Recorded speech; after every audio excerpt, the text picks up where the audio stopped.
Good evening. You're now with me in Degree 4 TVS Nightline. Here are the headlines for tonight.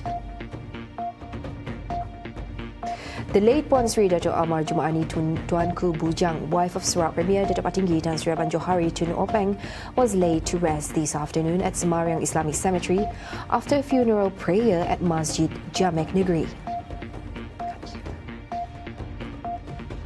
The Civil Aviation Authority of Malaysia will assume MAVCOM's economic regulatory functions starting August 1st. On global updates, Iran has vowed to retaliate for recent U.S. strikes on its critical nuclear facilities, further escalating tensions in the region.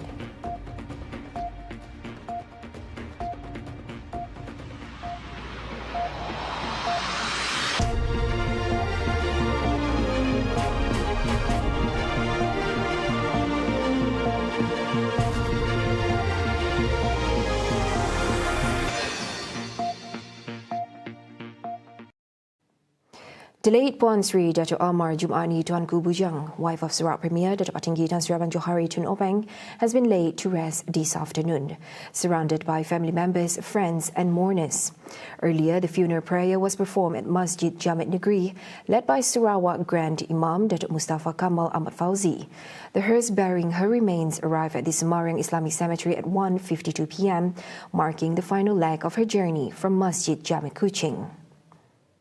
Abang Johari and their two children, Dato' Abang Abdillah Izarim and Dayang Nur Jihan, their grandchildren and other close family members were present throughout the ceremony. Among those who paid their final respects at the State Mosque were the Sarawak Governor Tun Dr. Wan Junaidi Tuanku Jaafar and his wife, Dato' Puan Fauzia Muhammad Sanusi, the three Deputy Premiers, Dato' Amar Awang Tengah Ali Hassan, Dato' Amar Dr. Sim Kui Hian, and Dato' Amar Douglas Uga Hambas, along with other state leaders and members of the public.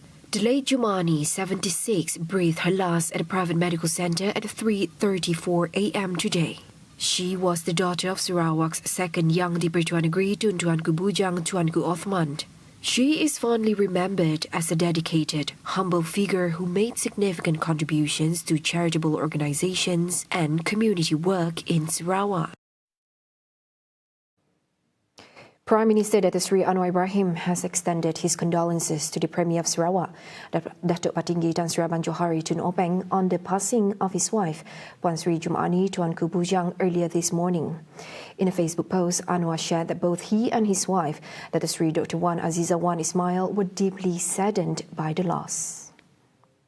The late Jumaani was recognized as a prominent figure in charitable work and community development, particularly in preserving and promoting the culture and heritage of Sarawak. In October 2018, she was awarded the title Dato' Amar through the Darjah Utama Bintang Kenyalang Sarawak, the state's highest honor in recognition of her contributions to social work.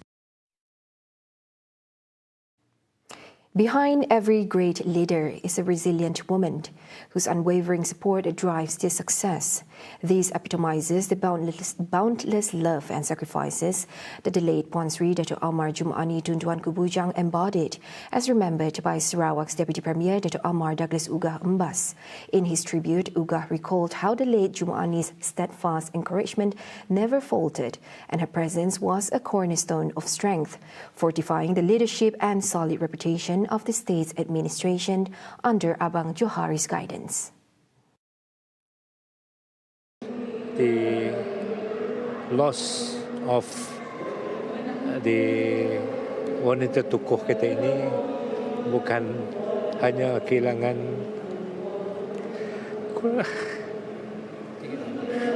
keluarga, tetapi kehilangan orang Sarawak, kerana beliau telah memberi sumbangan yang banyak, membantu Yang Amat Berhormat Premier kita untuk mentadbir negeri, membangun Sarawak. Memang sebagai seorang isteri, beliau mempunyai peranan yang cukup penting. Reflecting back, Uga mentioned that the advice she shared, especially in managing family, constituencies and communities, was invaluable and will be remembered forever. Meanwhile, Uga's wife, Datin Dorin Mayang, who is also deputy president of Sabati, when met at Masjid Jamek, said the late Jumani always emphasized welfare work for those in need. He has been, guiding us as a president of Sabati. She lead us, she showed us the way to do the charity every year, since like Christmas, like Raya or Chinese New Year. She would ask us to go out.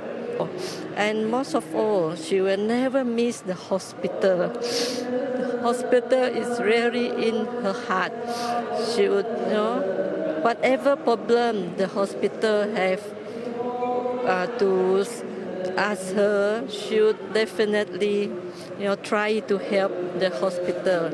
The late Puan Sri Jumani's contributions to Sabati were deeply valued, particularly her pivotal role in bringing the Wisma Sabati project to life, which has since become an iconic landmark for all members of the organization.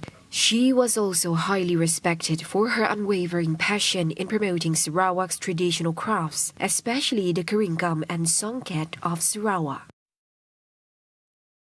Meanwhile, Minister of Women, Early Childhood and Community Wellbeing Development Sarawak, Dato Sri Fatimah Abdullah, has expressed that the passing of the late Puan Sri Dato Amar Jumaani Tuan Kebujang is not only a personal loss, but a significant one for the entire community. She emphasized that the late Puan Sri will be remembered as a compassionate and proactive leader, deeply committed to championing the well-being of women, persons with disabilities and senior citizens across Sarawak.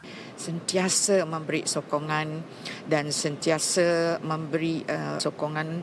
Beliau juga sentiasa memberi nasihat kepada kami, apa yang boleh bagaimana kita boleh perbaiki lagi perkhidmatan untuk wanita.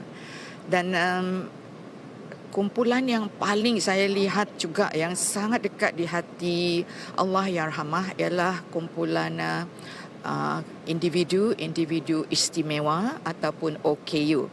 Kalau dalam majlis yang kami anjurkan ni, kalau beliau nampak saja OKU, mata beliau dan senyuman beliau yang ikhlas diberi kepada OKU, memeluk anak-anak OKU dengan penuh kasih sayang, dan ini tentu sekali akan pemergian beliau tentu sekali akan sangat dirasai oleh warga OKU, terutama anak-anak OKU kita ini. Beliau seorang yang sangat lemah lembut.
Hello there and welcome back. The Civil Aviation Authority of Malaysia, CAAM, will take over the economic regulatory functions of the Malaysian Aviation Commission, MAVCOM, starting August 1st. Transport Minister Anthony Locke said this follows the merger of the two entities, under which CAAM will transition into a statutory body, making it the sole aviation regulatory authority overseeing the technical, safety and economic aspects of the industry. Rasionalisasi ini juga meletakkan asas kukuh kepada CAAM untuk memacu pertumbuhan industri penerbangan Malaysia seiring dengan aspirasi negara untuk menjadi ekonomi maju yang berdaya saing dan inklusif. Ia akan menjadikan CAAM satu-satunya badan kawal selia penerbangan negara yang lebih bersepadu dan cekap. Speaking during a press conference on Monday, Anthony further emphasized that this move aligns with international best practices, as several other countries have adopted a unified regulatory model for the aviation sector. In connection with the implementation of the rationalization, he noted that the Malaysia Aviation Commission Dissolution Bill 2024 and the Civil Aviation Authority of Malaysia Amendment Bill 2024 were passed by the Dewan Rakyat on June 26, 2024 and approved by the Dewan Negara on July 30th, 2024. Furthermore, both acts received the consent of the King of Malaysia, His Majesty Sultan Ibrahim, on September 11th of last year and were gazetted on September 25th, 2024. The acts will come into effect on the same date as the merger.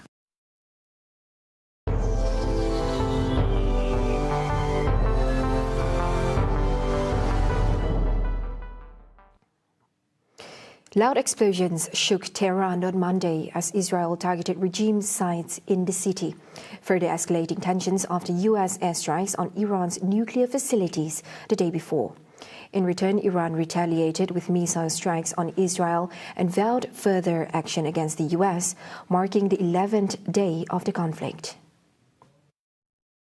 Iranian news reported that Israel struck Fordo, a key nuclear enrichment facility south of Tehran, which had been hit by U.S. bunker-buster bombs the day prior. While President Trump claimed the U.S. airstrikes had obliterated Iran's nuclear capabilities, other officials said it was too early to assess the impact. Meanwhile, aerial assaults continued, with sirens heard across Israel and explosions reported over Jerusalem. The Israeli military confirmed attacks on missile sites, 6 airports, and various military targets, including in Tehran. Iranian media reported explosions in the city's north, with an Israeli strike near the Iranian Red Crescent building. Israel's defense minister stated the military was executing unprecedented strikes on regime targets in central Tehran, sparking speculation Israel may be aiming to overthrow Iran's clerical leadership.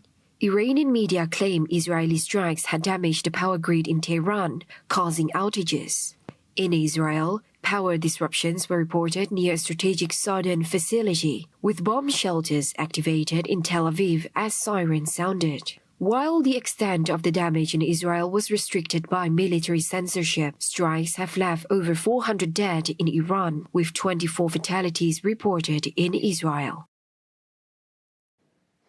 Wrapping up the Nightline time, Prime Minister Paetongtarn Shinawatra has begun a cabinet reshuffle on Monday amid a political and judicial crisis sparked by a leaked phone call that now threatens her government. The 38-year-old daughter of former PM Thaksin Shinawatra began filing ministerial positions that were left vacant after her main coalition partner withdrew last week. And with the departure of this party, her government now faces a slim majority. Paetongtarn, in office for less than a year, faces both political maneuvering and a constitutional court case that could bar her from office. Critics have called for her resignation or a new election, accusing her of undermining the country and insulting the army during a leaked call with former Cambodian leader Hun Sen about a border dispute.